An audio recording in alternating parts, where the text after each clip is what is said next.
एक दिन माधवन, जो कि एक मल्टीनेशनल कंपनी में चीफ एग्जीक्यूटिव की पोस्ट पर है, ऑफिस से अपने घर लौटता है। जैसे ही वो अपने घर के मुख्य दरवाजे पर पहुंचता है तो उसे घर के अंदर से कुछ शोर सुनाई देता है। वो समझ जाता है कि आज सास बहू का झगड़ा रोज़ के झगड़े से बहुत ज़्यादा है। माधवन को देखकर उसकी माँ उससे कहती है, बेटा मैं अब और अपनी बेइज्जती नहीं करा सकती। 2 साल हो गए हैं तेरी शादी को, कोई दिन ऐसा नहीं निकला जो बिना झगड़े का गया हो। बस बहुत हो चुका अब। तेरी बहू के ताने और घर के कामों से मैं तंग आ चुकी हूँ। मुझे मेरे भाई के घर छोड़ा, अब एक दिन भी मैं तेरे घर नहीं गुजार सकती। माधवन सारी स्थिति को समझ चुका था। उसने तय किया कि माँ को कुछ दिनों के लिए मामा जी के घर पर ही छोड़ देना बेहतर होगा। अगले ही दिन माधवन माँ को कार में बैठाकर मामा जी के घर पहुँचा। सारी बातों को सुनकर मामा जी को बहुत बुरा लगा।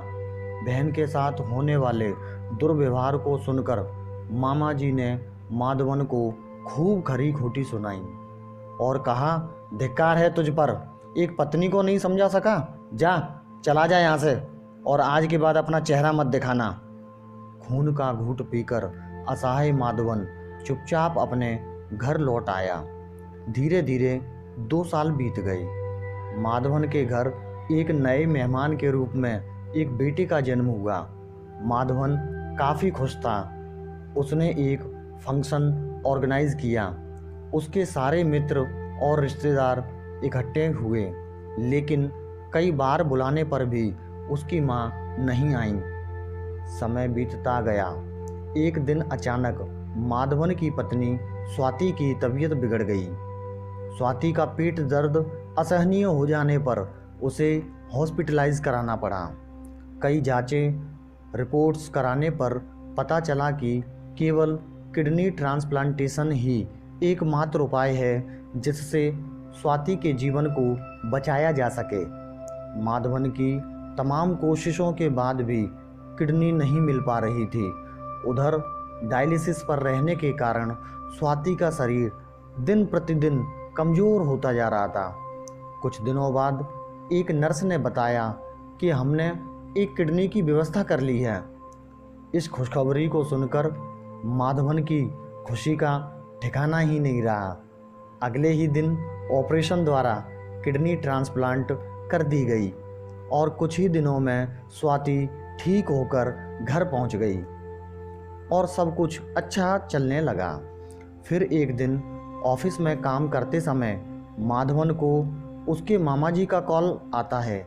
मामा जी कहते हैं कि तुम्हारी माँ इस दुनिया को छोड़ने से पहले तुमसे बात करना चाहती है और तुम्हारे बेटे को देखना चाहती है। इतना सुनते ही माधवन बहुत दुखी हुआ और जल्दी से घर पहुंचकर सारी बातें स्वाति को बताईं।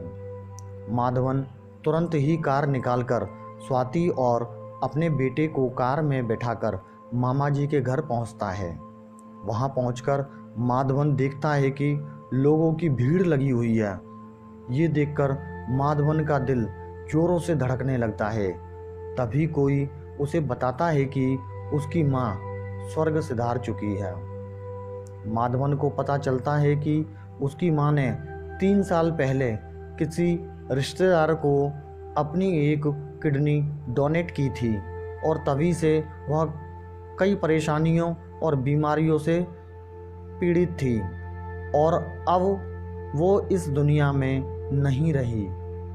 इतना सुनते ही माधवन चेतना शून्य होने लगा। उसके दिमाग में कई विचार उमड़ने लगे। तभी अचानक उसे स्वाति और बेटे का ख्याल आया तो वो घर के अंदर गया और देखा स्वाति माँ के मृत शरीर को अपनी छाती से चिपकाए रो रही थी। उसकी आंखों से लगातार आंसू निकल रहे थे जो शायद पश्चाताप के थे। न किसी का दुनिया में माँ जैसा कलेजा है, नहीं आ सकता था भगवान हर जगह, इसीलिए तो माँ को भेजा है। जब दुखी हो बच्चे तो हर माँ रोती है, मानो अगर तो हर सांस भी तो माँ ही होती है।